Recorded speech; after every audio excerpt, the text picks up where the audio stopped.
Folks, if I could have those of you come on in, get seats. There's plenty of good seats up front. Come on in, get a seat. We're going to be starting here in about a minute, so we need everybody to come on in. We've got a full schedule this morning, and so we'll be getting her cranked up here. And be careful around Matt Poore. He has been kicked by a heifer, so he's got a bad leg, so don't kick him again.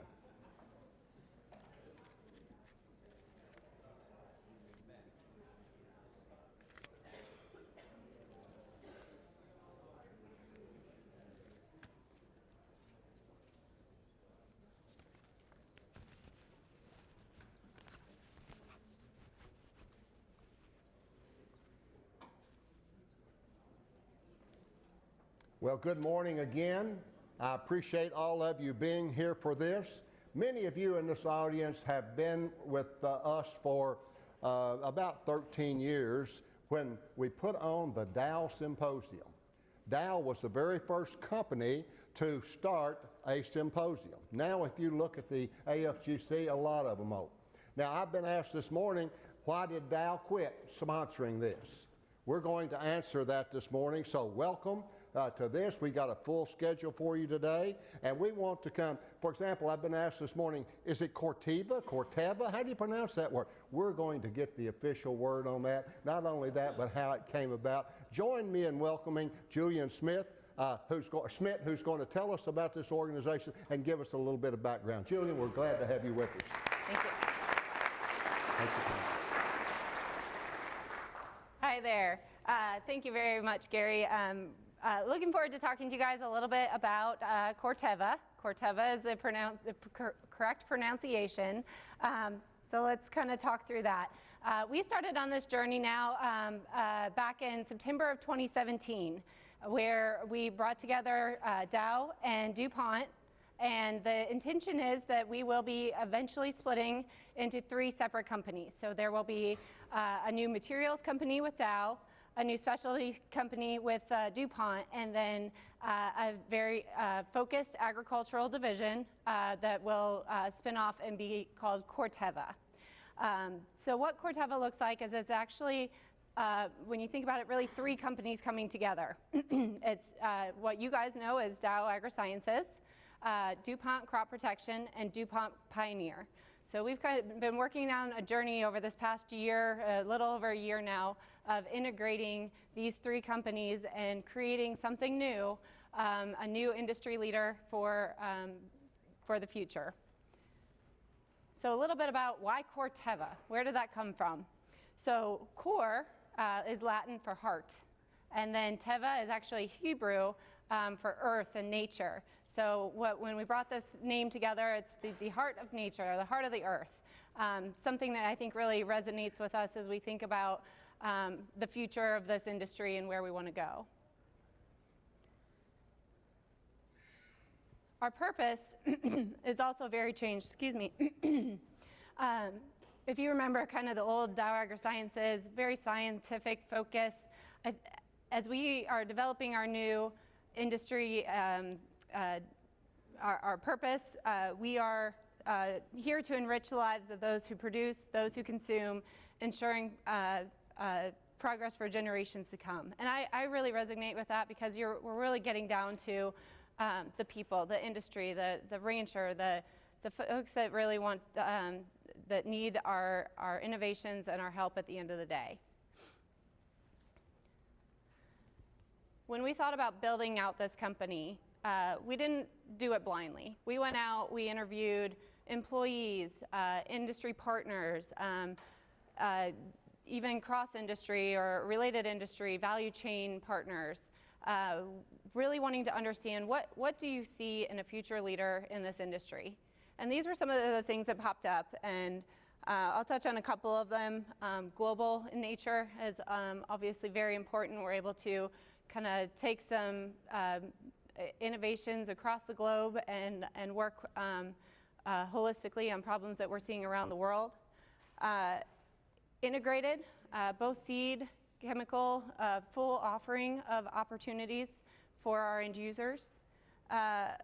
a partner, a global citizen, those type of things, working with NGOs. We're working across the value chain with other partners. And most important is the relationship business. We're working down all the way to the end user, working directly with ranchers on their needs, and really trying to understand what innovations are needed within this industry. There we go. So in speaking to our pasture and land management business specifically, so we're obviously across crop protection, seed, but we also are very committed to the pasture and land management business as well. And as we think about that in industry specific, our goal is to be the industry leading expertise in this area. We want to have the trusted products and state-of-the-art technology to help manage land. We want to increase productivity and biodiversity of the grazing lands and keep land clear to enable life to move forward uninterrupted. So a couple of things focus on our pasture and land management business and our company as a whole. With all the consolidations happening in this industry, we are the only American focused company. So we really pride ourselves in that. We're the ones out there working directly with the ranchers here and are based here and understand the needs of the U.S. specifically. We also are the only ones that are focused on agriculture. So as we spin off into Corteva, we are from everywhere from the CEO down to the summer intern, we will be entirely focused on agriculture, which is really exciting and I think will really bring the innovations that the industry will need. Research and development, you heard Gary talk about that a little earlier. It's an investment, but it's something that we have prioritized and know is important for us to continue to bring the innovations in the future. We're really excited. You'll see here in a minute, we have one of the most robust pipelines in the pasture and land management history. And in the next couple years, you're going to see a lot of innovations coming from this business. And we're not going to stop there. As soon as we start capitalizing on that, that's going to get reinvested very quickly into developing the next innovations for the future. Global platform. Like I said earlier, our ability to gain some benefits from across the globe. One example of that is our newest innovation that we just launched is actually something that was developed for Brazil. And then we did some testing here in the US and found that it was a really good fit for our Southwest prickly pear market. So our ability to kind of gain the benefits of having that global platform is significant. And then finally, our local expertise. We do have in the pasture and land management business, we do have a dedicated team that is out there working directly with our retailers, our applicators, and ranchers to make sure that they understand the solutions that we can provide for them in this industry. So I talked a little bit about our pipeline. I'll just pop this up there as a little teaser, but a lot of exciting stuff to come. For those of you that might be attending NCBA this year, we are going to be talking about one of our newest herbicides. Right now it's labeled as GF3850, but it is going to be a game changer across the industry. We, for those of you here last year, heard a little bit about some innovations coming with a clover concept, looking to get that on the market in the next couple of years as well. So a lot of exciting things coming in the next couple of years. We're excited to help you guys learn a little bit more about what those solutions are and work with you on how to show the benefits there. So in summary, we are building a new company. We want to be the industry leader here, and we want to do that by making sure that we understand the needs of those that we are trying to serve. And we are committed still to the pasture and land management business. So what used to be Dow AgroSciences, you knew that to be a very significant partner in the range and pasture business. That is still holding true with Corteva going forward. We also, the new structure really does allow us to have the focus in this industry, and we don't get caught up with the other products and mixes that other companies in this industry may still face. We're really excited about the future and the new products to come, and look forward to working with you all in the future. I got to put this one up. Sorry. Everybody quick read. And then thank you very much. One thing I do want to point out on this slide is we did just launch a Twitter. So please take a look and check out Corteva Pastures on Twitter. So, thank you. Folks, since this is relative new and changes in the title, let me tell you, do you have a question that you might want to ask Julian before we move on? And she will be around throughout the day. Oh, she did a good job. Thank you. Over the years when we've had this symposium, we've covered about every kind of topic that we could, ranging from establishment to hay harvesting to grazing. And every year the challenge is, how do you come up with something different, something that you haven't covered in the past? And that usually starts right after this meeting's over. And you bring ideas to us, and we think about those, and then see if we can't implement something that would attract, again, another room full of people to come out. So this year, right after this conference, Scott Flynn, who's been working with us for a number of years since he joined the organization, he had an idea that he wanted to pursue. He proposed that to a committee, which Pat Kaiser, or Pat Birch, Dennis Hancock, and I said, that sounds like a great idea.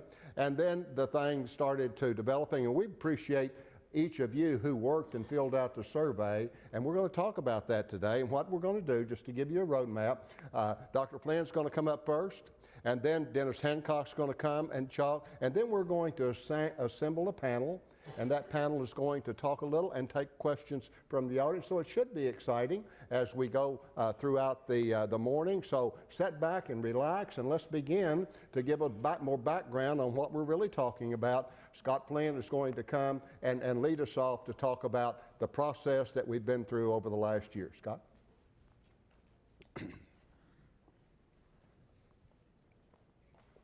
Thanks, Dr. Lacefield.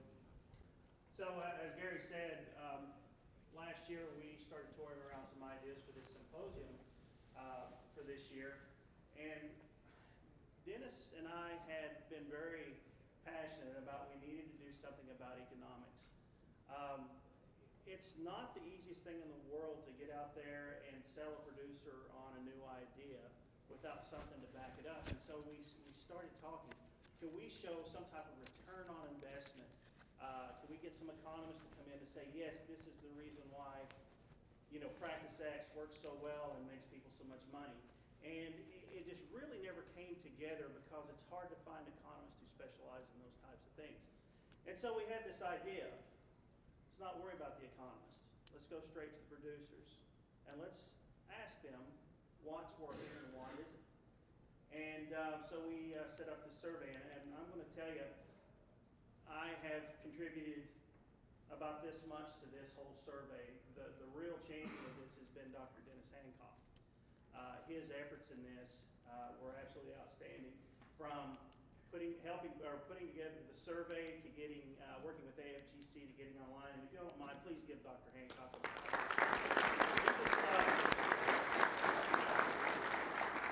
he really went above and beyond to get this done, and so it's always a pleasure to work with him.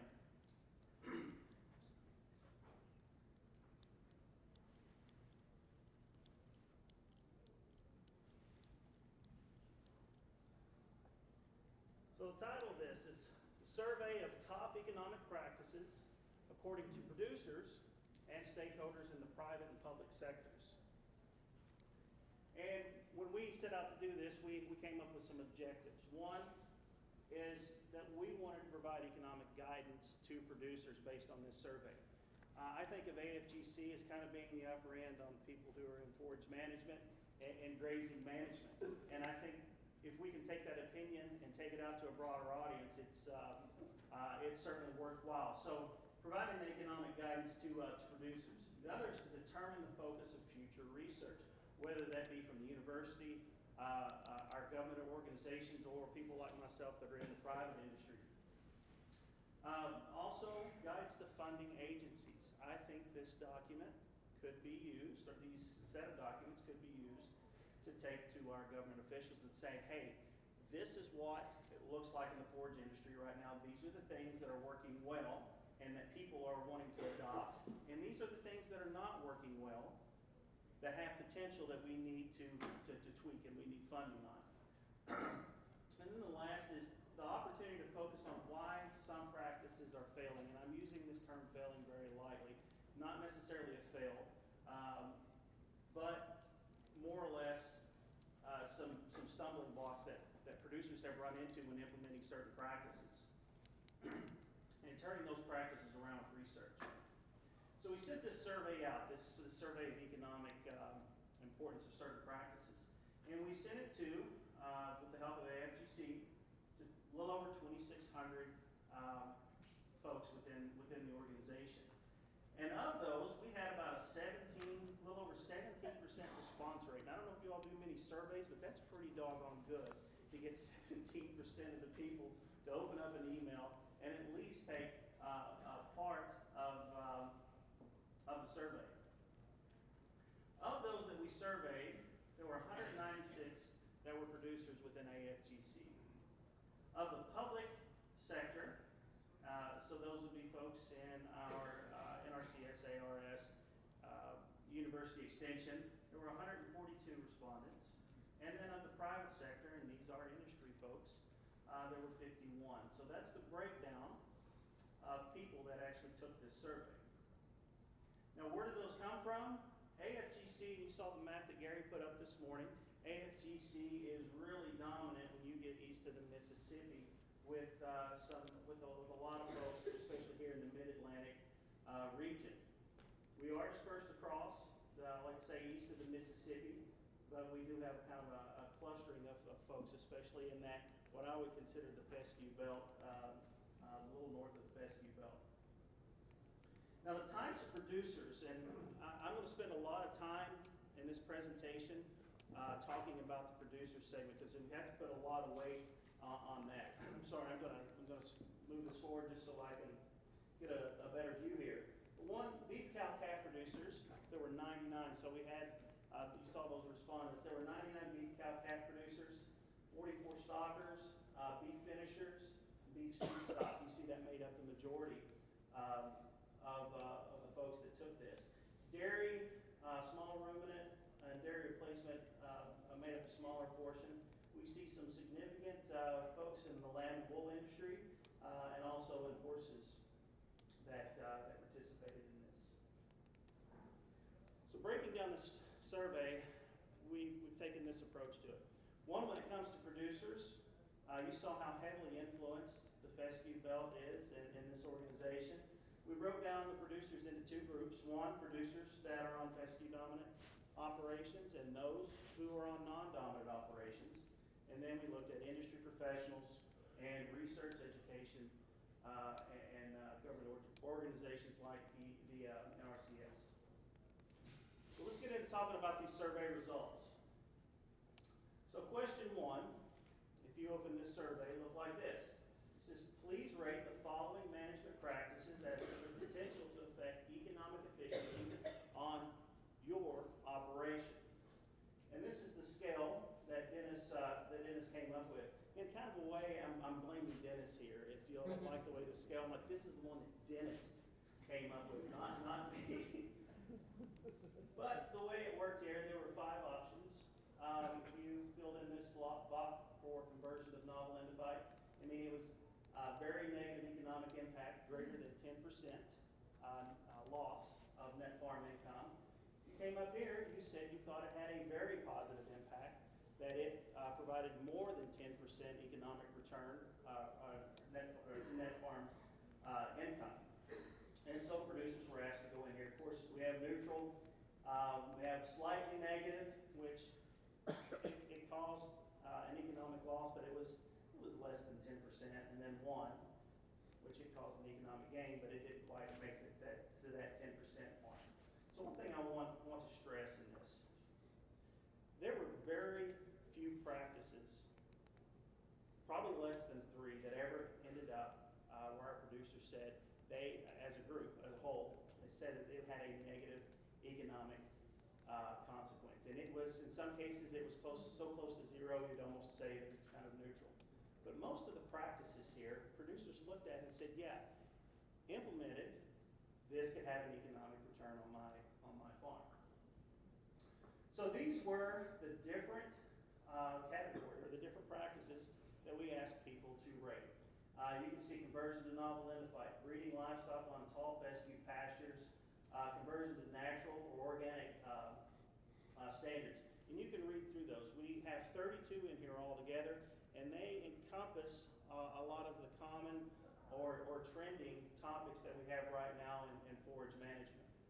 And I will say very quickly, Dennis will be offering access to this data. All right, this was in conjunction with AFGC, University of Georgia, and Corteva. So this is going to be available if you want to go in and do some data mining. One thing that I am going to stress, we had a question on here, and we'll get to it in a minute, that we asked people to address economic or practices that failed. I want you all to take that and use it properly and not turn it around as a weapon. These practices, if they're not being viewed as economically, a benefit, it's usually just a few tweaks to get them there. So that's one thing I want to stress to this group. Let's use this data responsibly. Let's not turn it around as a weapon to point a finger at a researcher, a company, or producer, okay? So, survey results, the top 5 practices, according to, and this is all respondents, this is our producers, our government agencies, our private sector.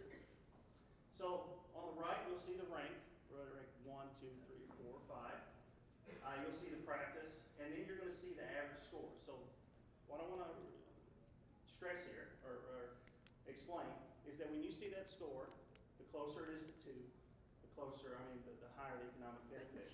You get down to 0, the closer it is to no economic benefit, and then of course if it goes negative, most people view that as having a negative consequence in net farm income. So number 1, soil testing. There are going to be some soil scientists out there that are going to be pretty happy to hear about this. Soil testing ranked up number 1, and I can't tell you how happy I am to actually hear that. What's the quote from the Forage's book? If you don't test, you're forced to guess, or something like that. It falls right in line with that. So soil testing, and then making the appropriate applications rather than going out there and blindly applying fertilizer. Number 2, extending grazing season and feeding less hay. Is John Jennings in here? You've got to be happy to hear that. Thumbs up. One of the things among producers is the overhead cost associated with stored feed. And so that became one of those practices that was viewed very, very favorably among our respondents. 3, correcting soil pH. It wasn't just going out and testing the soil pH, or testing the soil.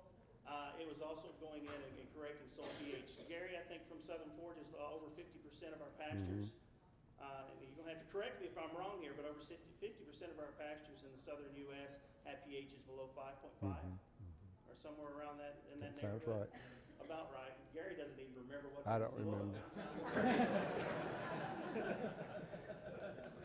But stressing the importance of that, especially from a nutrient availability standpoint. Number 4, rotational stocking. Is anybody surprised to see this one up there? I certainly am not. This is probably one of those practices that has a fit on more operations out there than almost any other practice that I know of. I'm not going to sit here and tell you that I think any practice that we say has importance is going to fit every operation. I have seen operations where rotational grazing did not fit, no way, no how. You couldn't have put a square peg in a round hole on that operation. It just did not fit. But rotational grazing, not surprised to see it in the top 5. And then the 5th one was better establishment techniques and tools. This is one that Dennis Hancock and I were talking about. This really surprised us, that it made it that high. I didn't realize people were that in tune to establishment tools and techniques. But when you think about the advancements in seed coding and equipment, those things have really helped us out on the farm as far as helping getting those forage crops established. and getting things started off on the right foot. So that was in the top 5, and you can see the scores here ranging from 1.3 to 1.58. Now, those of you who said, well, my practices that I like didn't show up in the top 5, here are the next 6 through 15 that I'm going to show, just so you can see what kind of filtered out a little lower in the survey. Confined breeding season, better hay storage, stockpiling for later grazing, and we can argue that goes into extending the grazing season. Testing hay and baleage, adding improved clover varieties, fall fertilization, improved weed control, increasing summer annual forages and winter annual forages, and adaptive multi-paddock grazing. All in there showing favorable economic return. So, question 2. Which of the management practices mentioned in question 1, the previous one, have been most widely adopted within your state or region in the last 10 years? So this is kind of taking out, all right, it doesn't matter if it has, it's of great economic importance to an operation. What has actually been adopted out there in our communities? So again, I'll show you the rank, practice, and the average score. Number 1, rotational stocking has been the most widely adopted in the past 10 years according to our producers. Stockpiling forage for later grazing. Again, it goes back to those top 5 rank there. People were wanting to extend that grazing season and cut down on stored forage. Soil testing. More and more people are going out there and testing their soils and making the appropriate applications to amend that soil. Increased use of winter annual forages.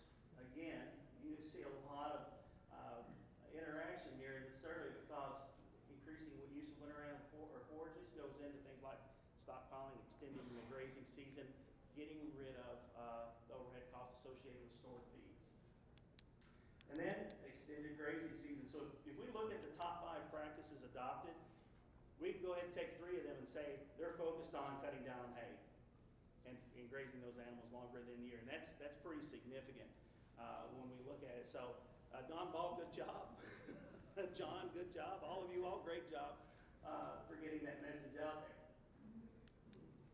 And again, I'll show you the next 10 in there to see where your practices showed up in here. But we have improved weed control, which I'm pretty happy to see. At least we're making a dent in getting some pastures cleaned up.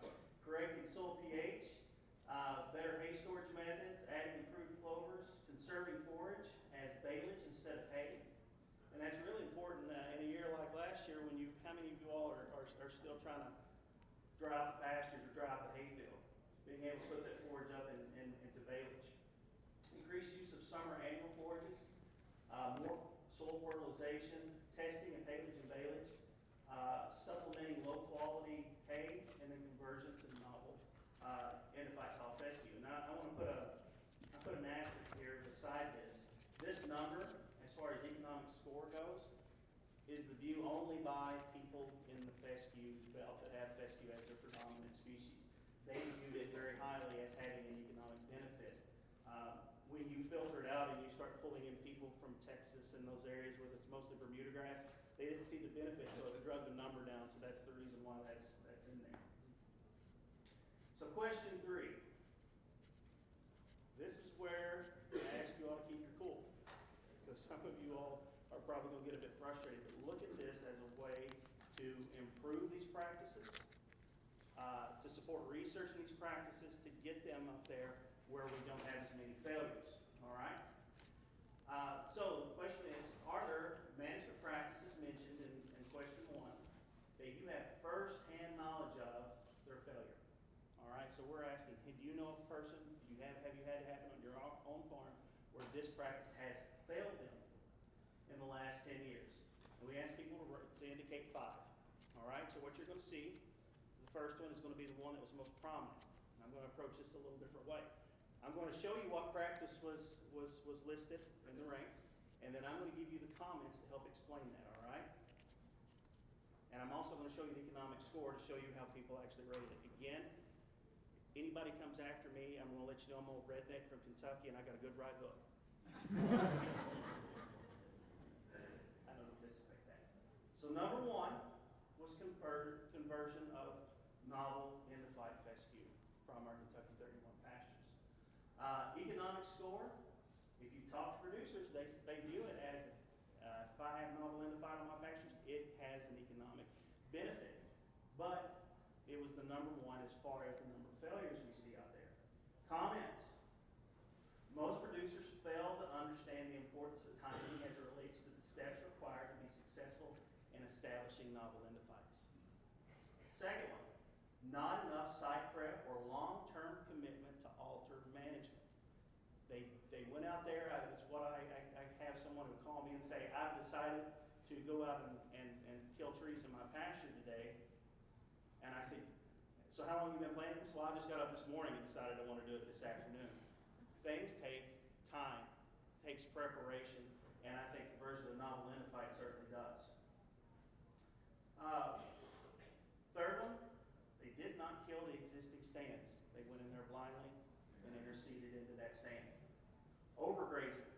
They went out. I tell people a lot of times, I'm not so concerned about the difference in the hardiness between novel endophytes and Kentucky 31. I'm often concerned about how much better the animal feels when it's grazing those novel endophytes when they're out there grazing.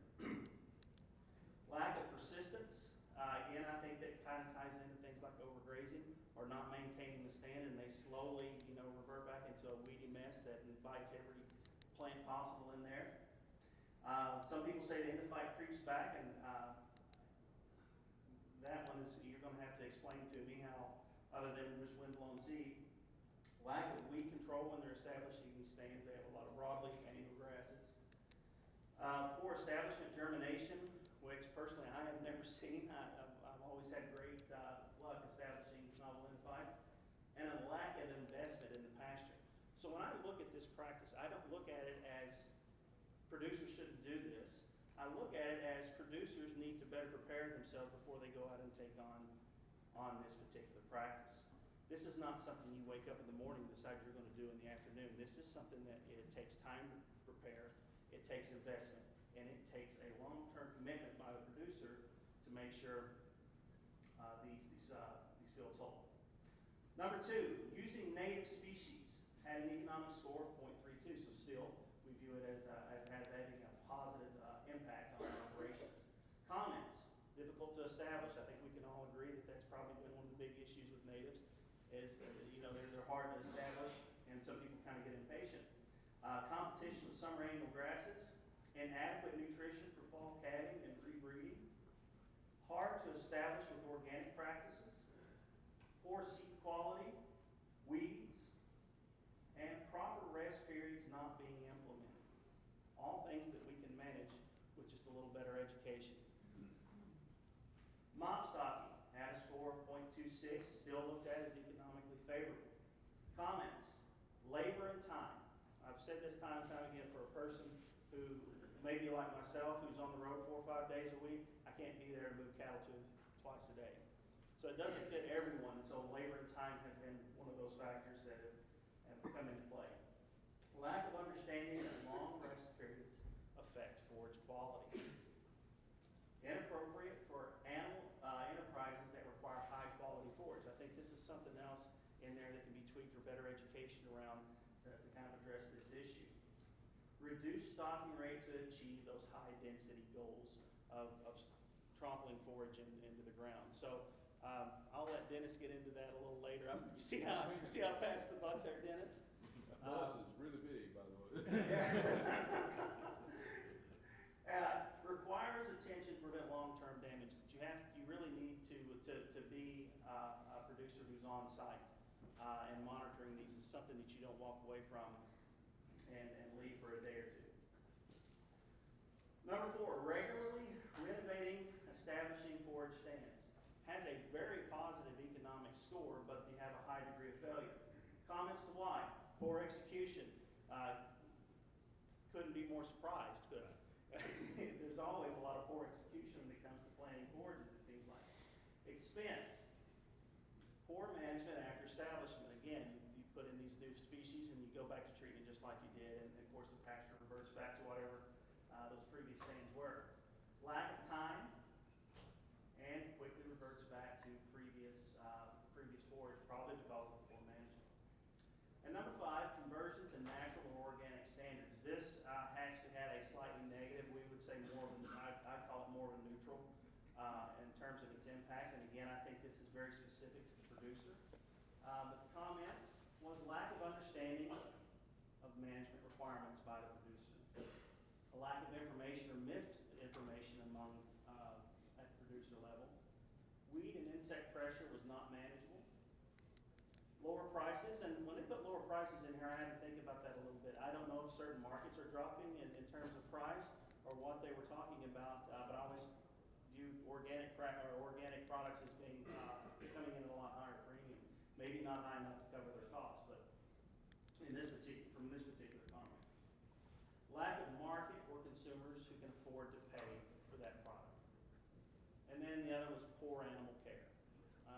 Removing these vaccination schedules and all to maintain an organic certification and having animals turn up sick. And then reduction of alfalfa stand due to stresses from pests. So question 4, which management practices mentioned do you think will be widely adopted in your state or region in the next 10 years? So this is looking at the future. What do we see happening in the future? I just put this in a table because I wanted to group some things together. One, when it comes to extending grazing season, I kind of grouped this, put several in this group here. One, stockpiling forages went in here, whether it's fescue or some other forage. Increasing the use of summer and winter annuals, I kind of combined those in, and shown that about 24% of our producers are looking to extend the grazing season in the next 10 years in some form or fashion. Rotational grazing, and I kind of lumped this all together. And kind of viewed it as this: people want to do something other than continuous grazing, whether it is just a traditional rotational grazing as we know it, as a couple of moves per week, or if it is mob grazing, moving more than twice a day. People want to do something different. Soil fertility showed up at number 3, adding improved clover varieties at number 4, and then there was kind of a 3-way tie here for number 5: novel endophyte conversion, confined breeding season to match forage production, and improved weed control. So I kind of grouped those together and groups that I thought, everybody has the same common goal, they're just approaching it a little different way. So in summary, there's a common view of economically important practices. And you can look at it, rotational grazing is up there, soil fertility, extending the grazing season out, and using proper tools and techniques when you are going in to renovate or establish pastures. And the failure among practices, one thing I want to point out, it's generally associated with a lack of knowledge. It's not that the practice failed, it's that the producer failed the practice. And I think it can be improved through research and education. And it also stresses the point that one size does not fit all. You cannot take every grazing practice and make it fit someone's operation. It doesn't always work. So with that, I'm going to take questions. We have time. Questions for Scott, and we will have a time for him on the panel a little later. So any quick questions while we're making the transition? Okay, if not, let's give Scott a big round of applause.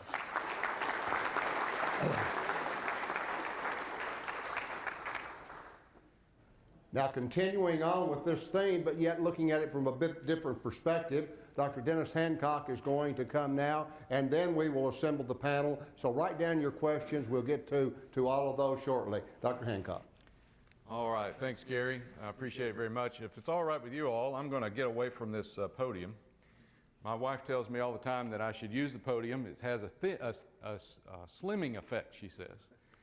And she also wants me to use a razor, too, so you all can see how that worked out.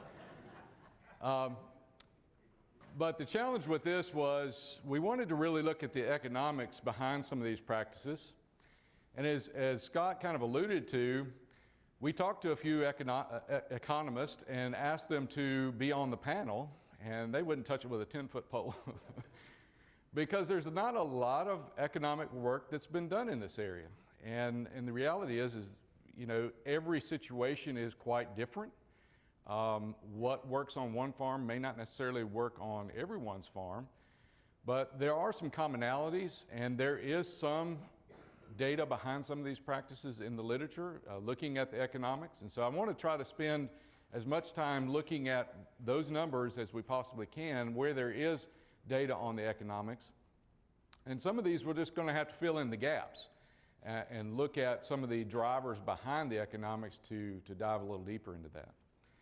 So just to kind of start again with the top 5, and I'm going to try to go down some of the roads that Scott went down as well in terms of expanding on, for example, the extended grazing component there.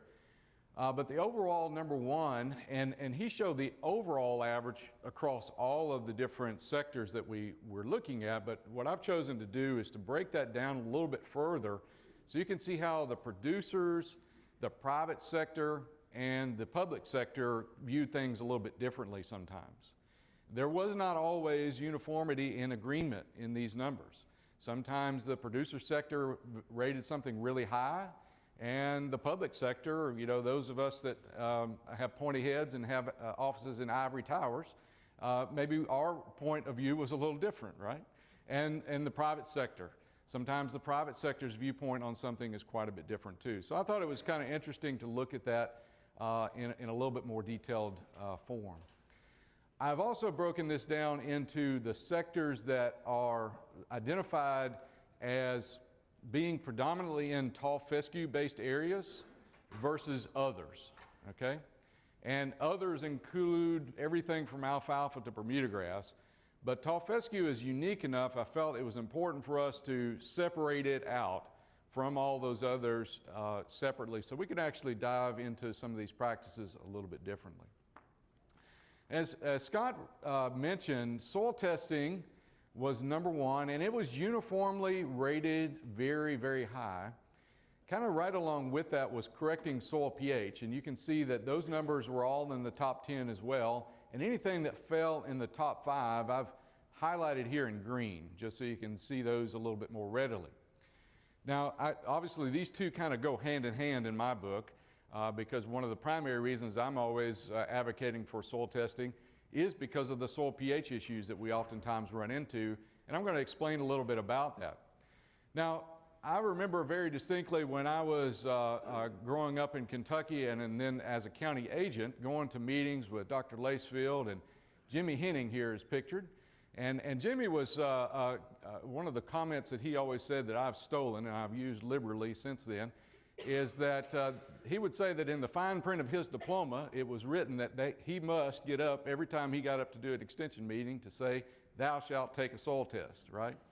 And the reality is it is the basis of much of what we do in terms of agronomic management. It's one of the most important parts of that. And so it's no surprise, I think, that it rated out as basically a unanimous number 1 there. And of course, we recommend sampling hayfields every year and a third of your pastures each year. And I'm going to give you some scenarios here in a moment of why that really pays off. And I'll give you some real case studies of how that works. But getting to that, let me talk about first some of the breakdown in costs so we can see how important fertility is in the grand scheme of things of production cost. Now this is an example. This was one that I did for some upcoming meetings, some extension meetings, and if you look at tall fescue and Bermuda grass mixed pastures, this is the approximate breakdown based on soil test recommendations. If you were to assume a medium P and K level, this would be the amount of fertility that would be required, and using current dollar figures for those nutrients, you can see that the lime, if I can get my pointer to work here, lime, nitrogen, P and K, the sum total of that is almost 2/3 of the total cost is tied up with the variable cost of fertility. Now, of course, not many, in fact, relatively few, I would say, would be following soil test recommendations on their pastures to that degree. But it does lay out for you if you look at it as part of that sum total, it's a significant part of the cost of doing business.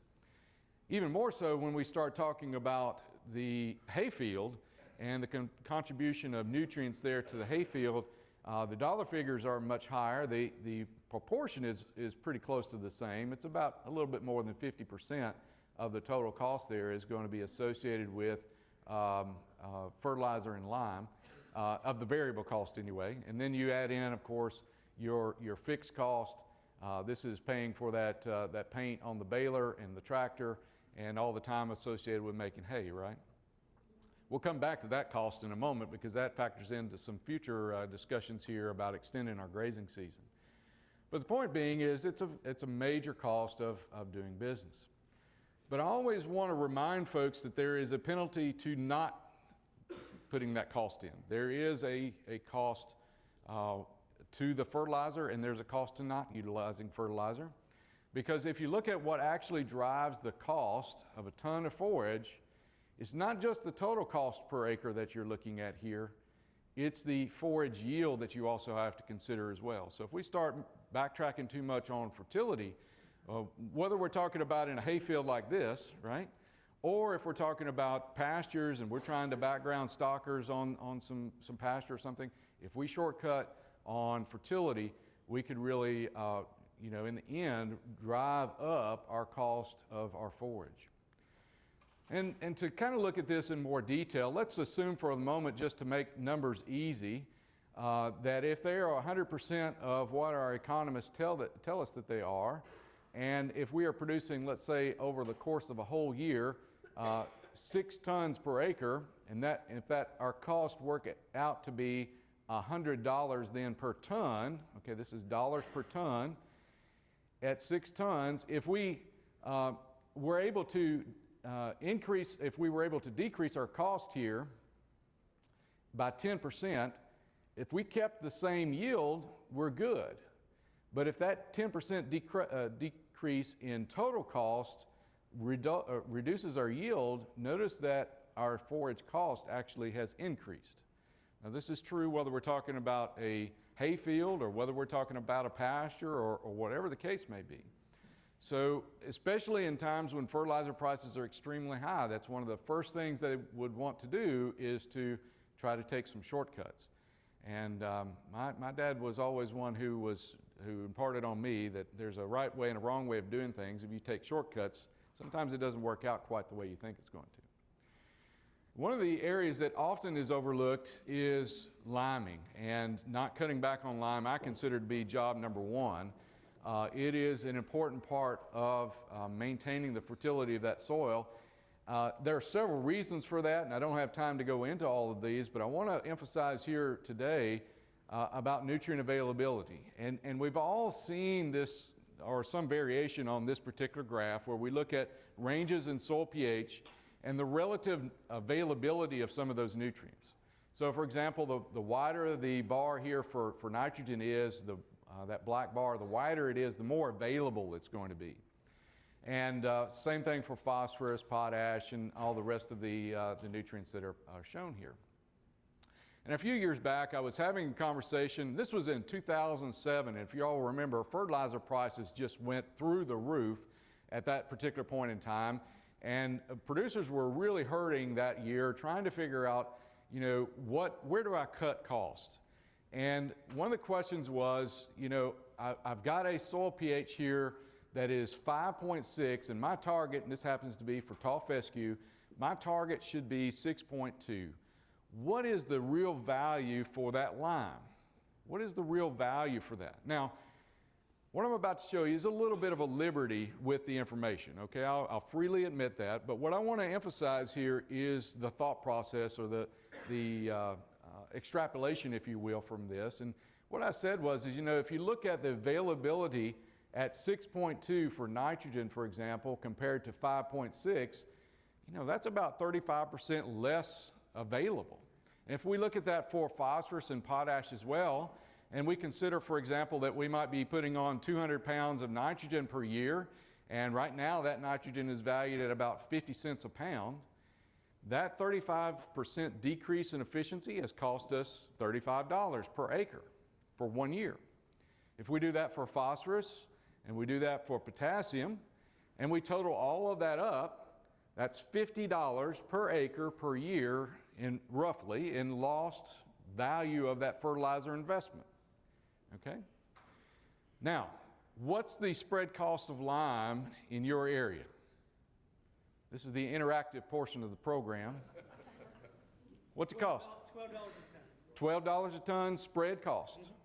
Wow, that's the benefit of being in the limestone part of Kentucky. 35 in Texas. What else? 40 in Virginia.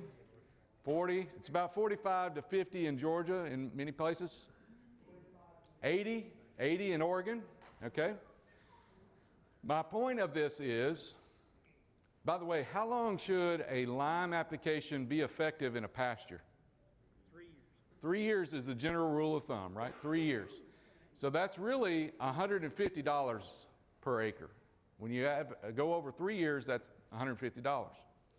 My point being is that even at $80, Woody, it's a value, right? It's money well spent. If you spend $1 to get $1, or spend $1 to get $2, you know, then we're really talking, and that's what we're doing here. We're doing more than break even if you look at it over the long haul. So here's another real life scenario, and this is a producer who had 2 hay fields. Hayfield 1 and 2 and 3 were actually managed as one, but he did have them different numbers here. And again, this was at a time where we were dealing with high fertilizer prices, and he said, you know, I've only got so much money to go around for fertilizer. And we were looking at the aerial photograph of this farm, and you know, I could see from the aerial photograph, he's got some real challenges with the stand in that particular field. And I was asking him, you know, what are your plans? Based on these soil test recommendations, what are your plans? He said, well, I just don't feel like I can put much investment in hayfield 2 and 3. I said, you know, it's probably not wise to be putting a lot of fertilizer out there with a pH of 5.5 because you're probably not going to get the real benefit out of that money. So we looked a little further, and I noticed on the aerial photograph that there was a really beautiful stand, happened to be Tifton 85 that he had recently established. Beautiful stand, and it was used as a pasture. And I said, do you have a soil test for that particular pasture? And he said he did, and the pH was 6.2, very good P and very good K, and notice, by the way, really good organic matter. And I said, do you have water troughs in your hayfield 2 and 3 here? He said, yeah, I do. I occasionally will graze in that area. How about you make hay over here in pasture A, and you flip over here to hayfield 2 and 3 and make that for a pasture for a little while. You feed hay, you put some lime out there and raise that up, and let's see what we can do. And sure enough, that's what he did. And that particular year, that producer saved close to $10,000 in total fertilizer bill from what cost him $6 to do a soil test.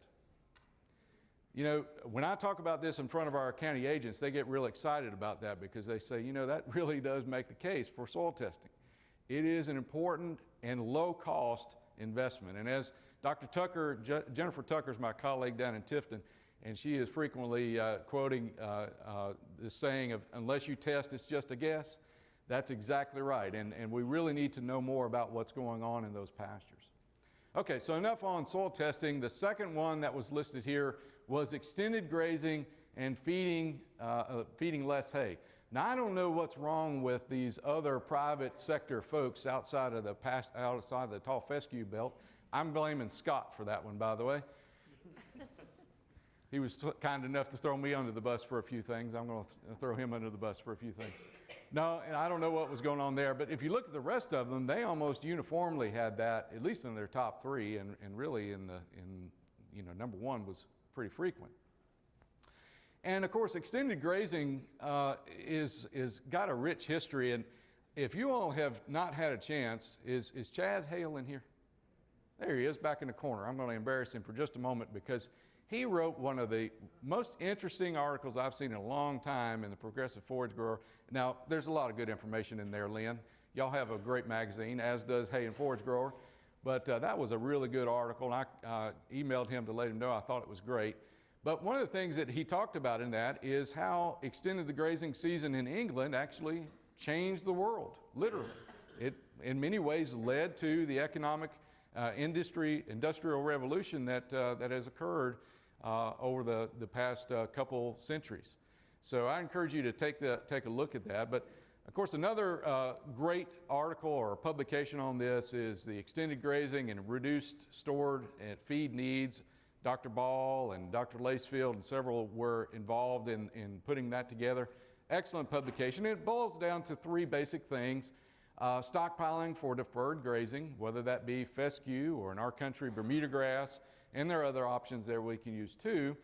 And then planting winter annuals or summer annuals to complement the perennials that you do have in the system, and then grazing crop residues or dormant hay fields, etc. So I wanted to dive through the literature a little bit to see, has there ever been much work done from an economic perspective on these different practices? So if we look at extended grazing and we look at some of the early work that was done in terms of looking at the economics, that here's a quote from this, is grazing in the fall rather than taking a second summer hay cutting resulted in increased returns over variable cost by 81%. This was in West Virginia, and this was published in the American Journal of Alternative Agriculture. Another one published in the Journal of Range Management, this was work that was done in Nebraska, said the most profitable system involved grazing during the winter and during spring. Okay, and going away from multiple cut systems and using one of those cuttings for deferred grazing or stockpiled grazing. So if we look at the extended grazing and look at the rankings that those got, if we drop down and look at the three things that the other three practices in that list that kind of relate to that, stockpiling forage for later grazing, increasing the use of winter annual forages and summer annual forages, those were respectively ranked out number 7, 14, and 13. And again, if we were to look at the breakdown here, notice that the tall fescue producers rated that much, much higher. And I think honestly, if we had gotten down into, if more of our sample came from the southern tier states where we are at, where we do a lot more overseeding of our pastures with winter annuals, I think we probably would have seen those numbers jump up a little bit more. But again, I think using winter annuals to extend the grazing season is an important component to that. Why do I think that? Well, if you look at the actual cost of intake, every pound that actually makes it into the animal, all right? This is some work that I did several years ago to try to model yields off of our variety trials and our grazing experiments in kind of a best case scenario, worst case scenario, and average season. You know, we have some years that are really good winter grazing seasons, some that are average, and then some that are worst case scenario. So what's it actually costing us to get it into the mouth of the animal? And even under the worst case scenario here, we're looking at something in the order of about $120 a ton of dry matter of actual intake now. Now, if we compare that to feeding hay, and by all accounts, for the most part, if we were to overall average what's it cost us to produce a 1,000-pound roll, if we really count all of our costs, it's going to roughly be about $60 for that 1,000-pound roll. And if we assume a relatively good amount of efficiency for hay, 70% efficiency from the field to the mouth of the animal, if you count all of those factors for losses in between, 70% is pretty good. So if we look at that in terms of the cost per ton of dry matter that actually makes it down the esophagus of that cow, what's it going to cost? Roughly about $200 a ton. So by comparison, our winter annual forages really do make a lot of sense, a lot of economic sense. But one of the big things, of course, would be stockpiling and trying to determine ways that we can stockpile and defer grazing, build up a mass of forage so that we can use it later on. And I've stolen the next few slides here from Dr. John Jennings at the University of Arkansas. They've done some really great work on on-farm data collection from producers who are looking at and using stockpiled forages in their system. So I want to try to summarize that a little bit. They did 90 different sites in 32 counties in Arkansas over multiple years. And those sites included stockpiled fescue and some sites that were stockpiled Bermuda grass as well.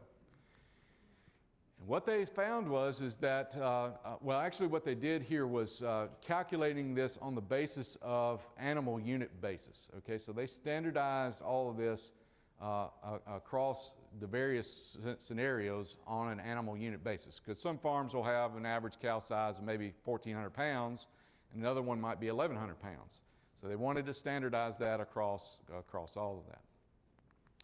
So let's start with the forage quality data that they have pulled from that. And each one of those sites represents a location and at a different time point in the year, averaged over several different years.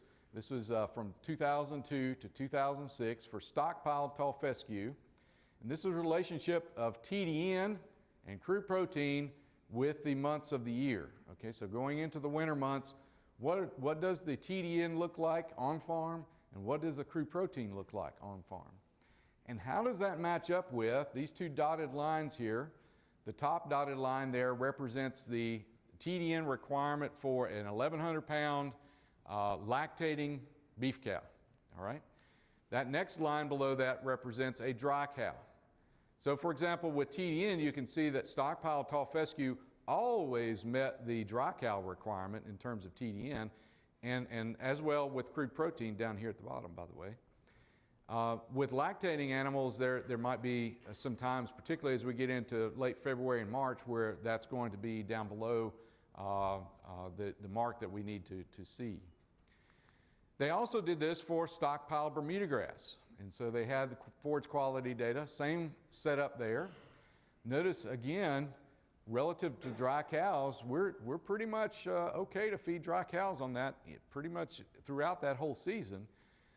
It's a little bit earlier fall off here. They're looking at December and early January especially, where we start dropping below there for lactating beef cows. But in general, the quality of that is going to be more than sufficient for most beef cattle especially that are dry cows. So to kind of summarize some of the economic data there, they typically saw that the producers got between 68 and 93 animal unit grazing days per acre, okay?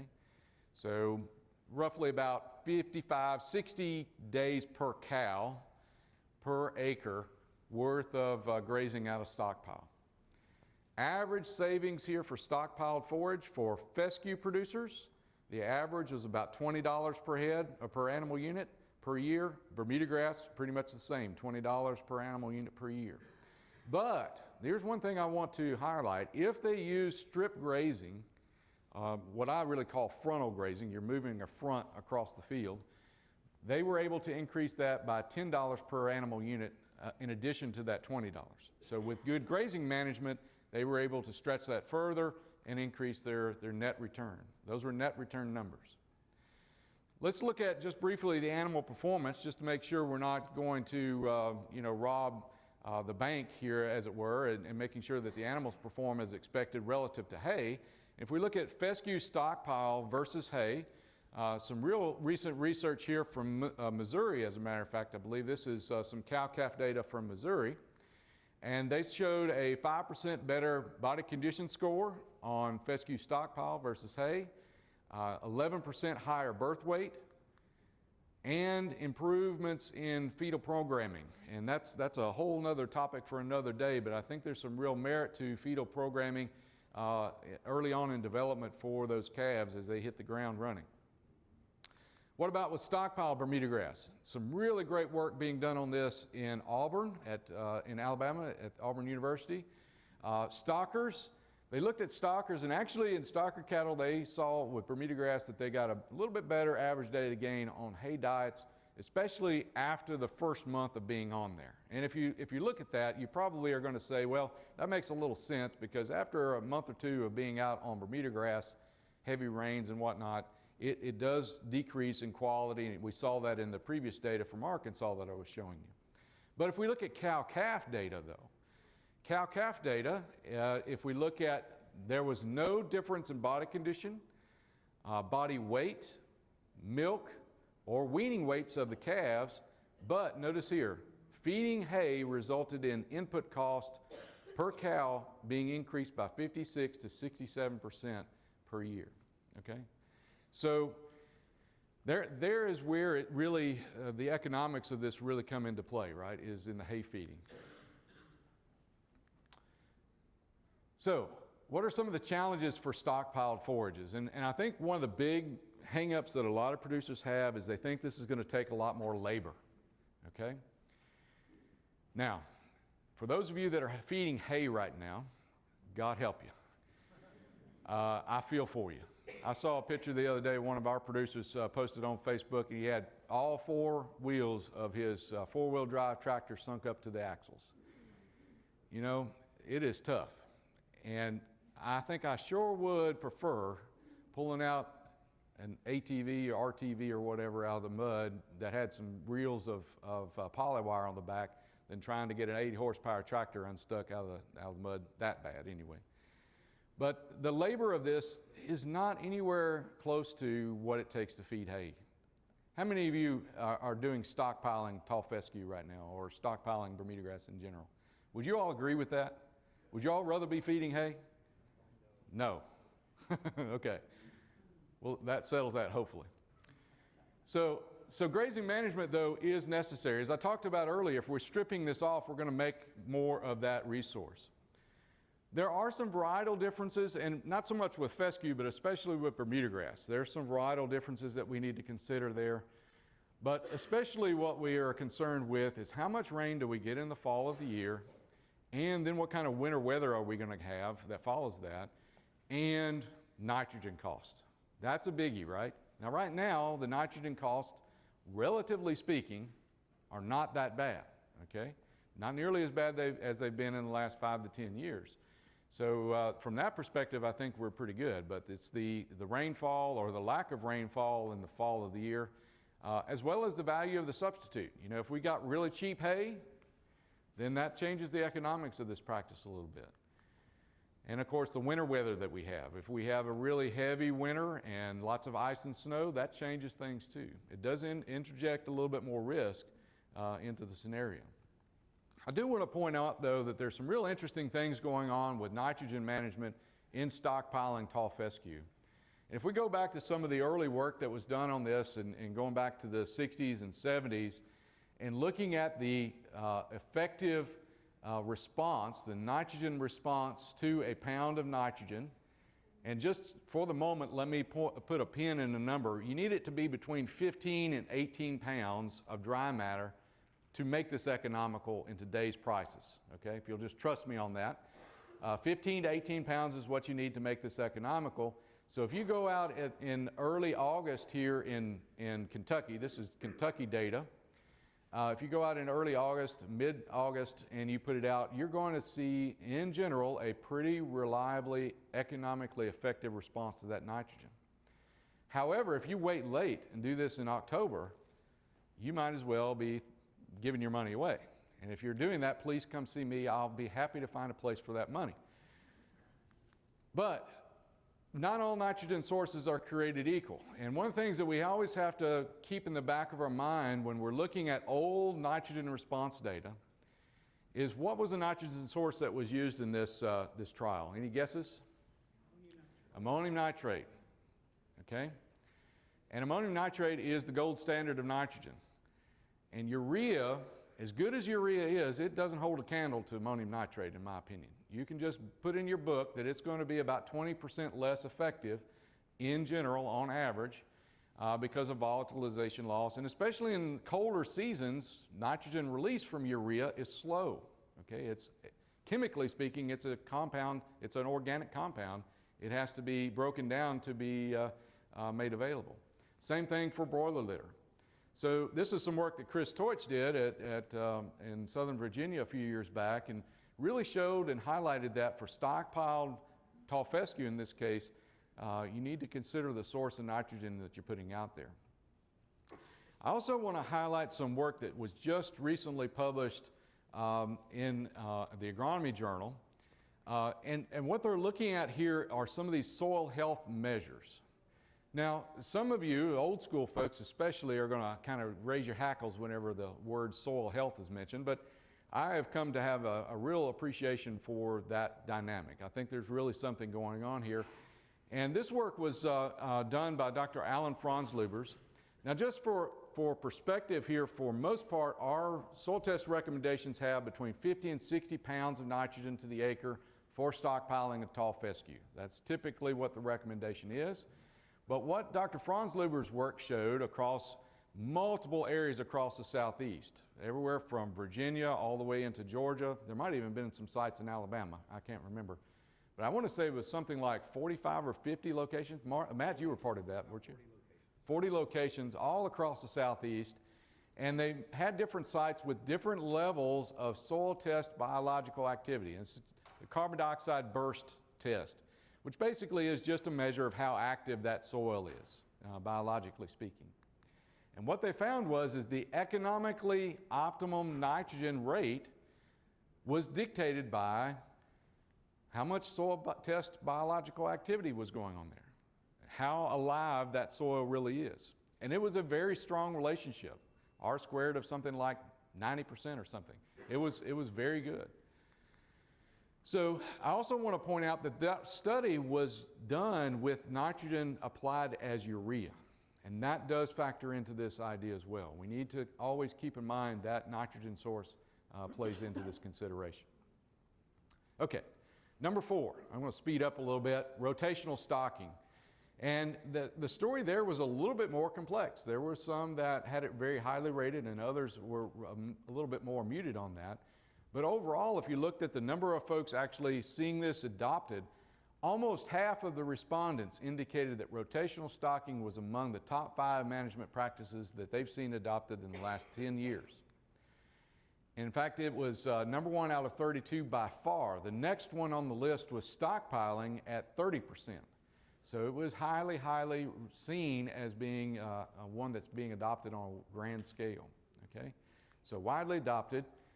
And I think before we begin this discussion, though, we need to clarify in our minds what is our production unit. And this is one of the more challenging things to get across sometimes to our producers.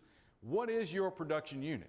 Is your production unit one of those cows standing out in that pasture? Or is your production unit an acre of land? Now that's sometimes a hard question to get across to the producers. A lot of our producers are focused on the animal, right? I would argue that your real focus needs to be on that acre of land, all right? At the end of the day, that's your factory floor. I think the key way to think about this is whether or not we want to maximize profit per cow or maximize profit per acre. And I think if we're doing this, maximizing profit per acre, we're gonna come a lot further there. Now, the economics of rotational stocking in the literature, actually, there's a lot of questions. Historically, this has not been uniformly adopted as being gospel truth that rotational stocking is going to be cost effective. I was surprised by that. I really thought that it was much more uniformly thought of as being profitable. More recently, of course, there's been good information coming out that yes, indeed, it is more profitable. I'll share some of that data with you. In general, there were many occasions where there was no improvement, and sometimes there were reductions in individual animal performance. Aha! Our returns per cow were lower, so it can't be economical, right? Well, they forgot to look at returns per acre. If you look at returns per acre, many times the story was different. And a lot of those early studies really had a profit per cow focus rather than a profit per acre. Now in the 80s and 90s, I want to put a little bit of a historical spin on this, Gary, from kind of building off of your talk earlier, because AFGC's really played a role in this, understanding this a little bit better. But there was a rash of studies in the late 1980s and 1990s to look at this in more detail. And Mariola in 2005 summarized 6 trials comparing rotational grazing versus continuous grazing on cool season grasses. I'm going to emphasize these all were on cool season grasses. I'm going to talk about warm season grasses in a moment. 1 of 6 was a simulation that indicated no difference, okay? That one was actually presented here at one of the AFGC conferences by Dr. Dave Bransby in 1991. Shortly thereafter, there were 4 others that showed a greater net return per acre. 2 of those were AFGC preceding articles, by the way. And then one of those actually quantified an overall average of roughly about $100 per acre increase in net return per acre in a cow-calf setting. And I would say that's pretty close to what I would say is happening in the real world even today. And one of the 6 showed a greater net return actually per cow. In this particular case, this was a dairy study, and they didn't actually look at it on a per acre basis. They just looked at it on a cow basis. So let's walk through some of the more recent trials that have been published. This was one from down in South Louisiana, and they looked at continuous stocking at a moderate stocking rate, okay, a rotational stocking at a moderate stocking rate, and then at a medium stocking rate, and then a high stocking rate. And they looked at net return per acre. This was done down at the Iberia station. I saw Dr. Scaglia, there he is back there, one of his predecessors there in South Louisiana. Beautiful station down there, by the way. I was able to go down and visit them this summer, and really great time down there visiting. In this situation, they had Dallas grass, Bermuda grass, and crabgrass, and overseeded that with annual ryegrass. And here are the net returns that they got. Continuous stocking, rotational stocking. Uh-oh, Houston, we have a problem, right? Well, when we start looking at increasing our stocking rate, though, there's a different story that's told. Okay, you have to really increase your stocking rate to take full advantage of rotational stocking. And if we throw the statistics in there, we can see it was significant between those. Now, similar study done in Hope, Arkansas, at the Southwest Arkansas study, research station down there. And they had continuous versus rotational stocking at a moderate and high stocking rate. And this was straight Bermuda grass, a little bit of other species in there, but predominantly Bermuda grass overseeded with annual ryegrass. And this is what they found. Pretty much no difference there in rotational stocking, but with that high stocking rate on rotational stocking, they essentially, notice the scale here, they doubled the net return per acre. These are multiple years, by the way, published in the Journal of Animal Science about 3 years ago. So really good information there, kind of showing the underpinnings of why this is so successful. Now, the 5th one on our list was better establishment techniques and tools, and I will join Scott in saying that was a surprise to me. But I think some of the comments that he was talking about with establishment success kind of relay that idea that establishment is something that's firmly on the minds, especially of our producers. And I think there have been some innovations over the years that have really helped. Seed treatments and seed coatings. If we look at seed treatments, either treated or uncoated seed, if it's untreated or uncoated, of that seed, only 20 to 50% will germinate and then form healthy plants. Okay, in general, the studies suggest that.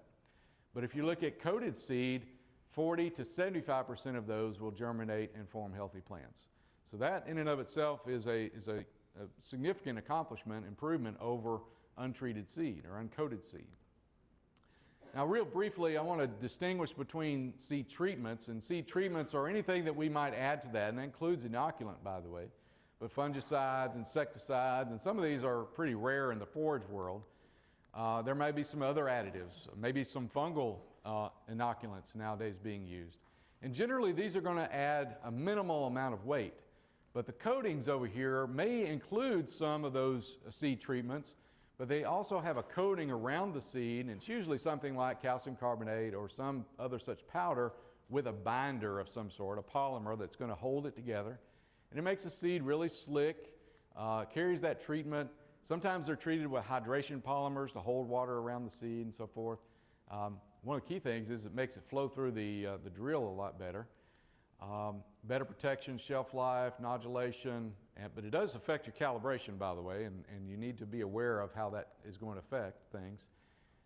And it also affects the weight of the seed. So sometimes this is going to be up to as high as 50% of the weight is seed coating. So we have to adjust our seeding rate sometimes to reflect that. So I think there's still an unanswered question in my estimation of looking through a lot of the literature of how much can our seeding rates and effectively our cost per acre be reduced by using these seed treatments. There's not a lot of peer-reviewed research. There's some studies around, but not a lot of peer-reviewed research to establish this, at least that I've been able to find. And there are other concerns that I have too, and occasionally you run into scenarios like this, which is Bahia grass, okay? Bahia grass, and those that are in the southern part of the world, Bahia grass is a mainstay for a lot of our producers.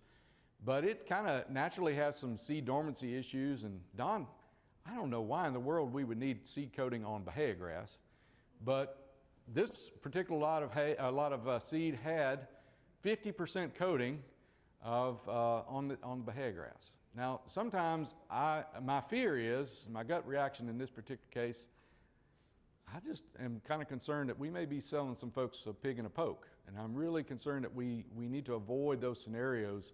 If it's not necessary, don't put it on there. I think we've also seen some major improvements in drill design as well. I mean, here is a tie drill from back in the late 60s compared to one that's about 15 years old. This is a Great Plains drill, and there's some real accomplishments that have occurred over time. But we're seeing a lot more of these innovations occurring over the past several years. This was one called cross slot that I first became familiar with in New Zealand. Very innovative design because the row unit of that one actually has, if you look down at the bottom here, it's a little hard to see on the screen, but it has some wings that are on either side of that rolling coulter. It's actually a double disc rolling coulter that's opening up the furrow, and the seed is actually dropped behind that. So if you look at it in the furrow here, the seed is actually tucked underneath one side of that kind of oval-shaped opening that's created in the soil. So it's kind of pushed in underneath, and as that settles back down, you get better seed-soil contact. Now, I think this has really got some real merits to it, but at what cost? How many of our producers is going to be able to purchase I don't know how much that thing costs, but just the steel alone is probably worth about $80,000. I mean, it's a huge amount of money. This one's operating with agricultural contractors in New Zealand, and there's a lot in Australia and other places too, and they use some of these out in the western states too. But you know, there's some real improvements there, but I think a lot of our improvements are going to come on the seed side of things. So there were some surprises in that data set as well. We had some things that kind of stuck out to me as why wasn't stockpiling in the top 5, and I think we've explained a little bit of that. Why wasn't clovers added clovers in that top 5? I was really shocked by that. It was in the top 10, but I thought it would have been in the top 5. But one of the big surprises, and I think Scott did a really good job of addressing this in the comments that were there, is why is that conversion to novel endophyte tall fescue viewed as only kind of moderately economically efficient and sometimes challenged to get it established?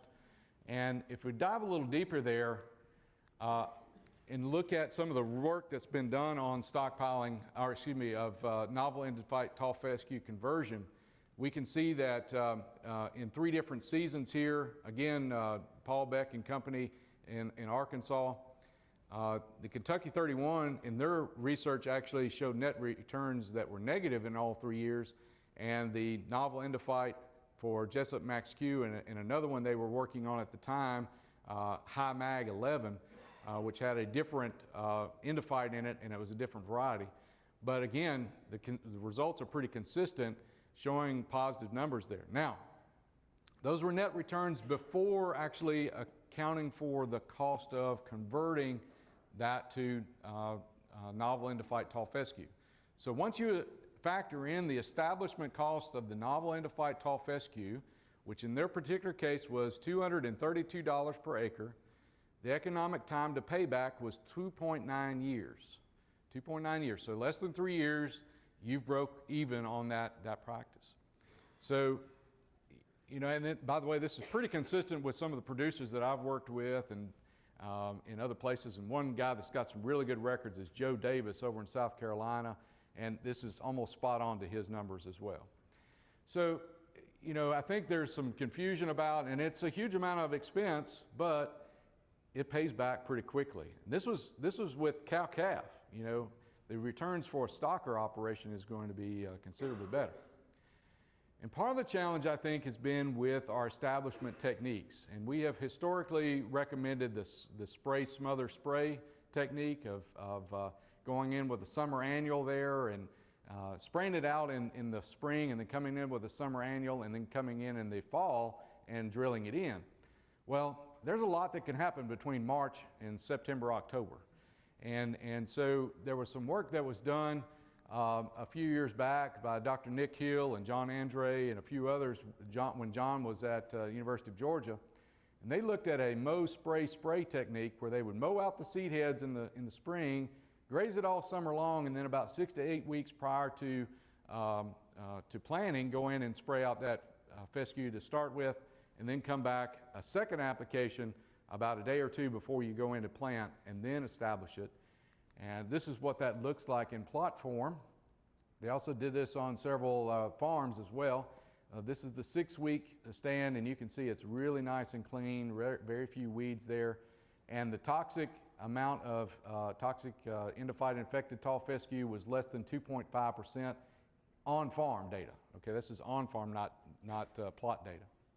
So I think there's some real merit to that as well. So here again are those top 5, and I'm just going to use that as the backdrop for our panel discussion. But are there any questions for me, comments, questions, or emotional outburst? I'll take those too. Yes, ma'am. My first question is, and it might be addressed in the panel, is the economic value of pasture renovation. What are you using for the cost? It's like 2 or 3 slides ago. Pasture renovation, like And something like this for the novel endophyte? you got that one. What were those numbers, those net return numbers? What did that include? Calf weight for cow conception rates? What was that? Okay, so the question was, what all went into the calculation of these net returns on in this experiment here? Okay, I'm going to try to best summarize that, and if anyone from Arkansas, if I say anything that was wrong, you correct me. But that included all of their costs. Okay, that included all of their pasture management costs, all their cattle management costs, labor, land costs. There was a land cost in that as well. So that would be the bottom line net return, net profit per acre for the cost of production for those different systems. So all of the costs that they could figure out to put into that was put into that. Okay? You look like you. I only seeing one side of the equation. I'm only seeing the pasture cost. I'm not seeing the profit side of it. No, this is Even in the sale. this is profit per acre. Right, but on that whole side, I'm not seeing where we're getting those profits. If it's, you know, for us at least, our ultimate goal is to sell calves. So where are those dollars coming from? Is that? It's coming from weaning weight of calves. Is that, you know, my calves are weighing this much more? How is that? Yes, there's additional weaning weight of the calves coming off of these pastures. By usually about 60 to 70 pounds 60 to 70 is the pounds. difference And there. I would think conception rates and calving rates are also Yes. considered into that. Is Yes, that correct? that's correct. All right. Yes. Yeah. Sorry, I didn't understand the question. Thank you. Why don't we get your questions? We're going to assemble the panel at this point. I'm going to ask Dennis to stay up here. I want to ask Scott to join him. Also on the panel is Dr. Chris Tutch from the University of Kentucky, Mark Kennedy from Missouri, and we have John Jennings from Arkansas. We have 2 producers, Dan Glenn from Georgia, and also Bourne Lanier from North Carolina. If we could get all of those folks to assemble up here.